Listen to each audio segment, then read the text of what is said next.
Nanindigan ang Malacanang na hindi nakikialam o hindi manghihimasok si Pangulong Ferdinand R. Marcos Jr. sa Senado at sa investigasyon ng Ombudsman hinggil sa inilabas na arrest warrant laban kay Senador Jinggoy Estrada.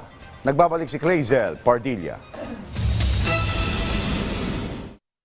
Ang bangayan at pakikipagmatigasan na yan sa pag-aresto kay Senador Jinggoy Estrada, hindi na raw dapat nangyari ayon sa Malacanang. So, hindi po nga kailangan na sila ay humadlang. Mas magandang makipag-cooperate sila sa mga law enforcers.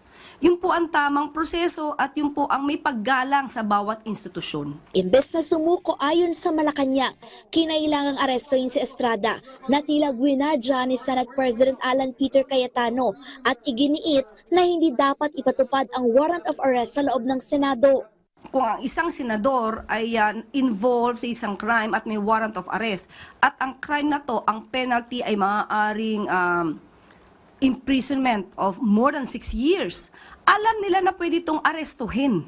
Nanindigan ng Malacanang na hindi nakialam at hindi manghihimasok si Pangulong Ferdinand R. Marcos Jr. sa Senado. Wala rin itong kamay sa ombudsman na nag-iimbestiga at humahabol sa mga nasa likod ng manumayang proyekto kontra baha. Kaya tanong ng Malacanang, ano ba ang pinapalabas si Cayetano na nahamon ngayon ng independence o kalayaan ng Senado? Ano ba ang pinapalagan ni Senator Alan Cayetano? Saan ba nakialam ang Pangulo?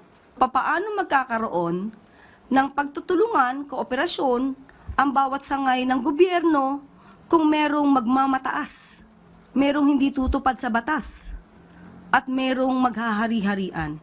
Hindi pwedeng ganun. Lahat po dapat patas. Kung patuloy ang nangyayaring gulo sa Senado, tingin ng palasyo, Mahihirapan po talaga.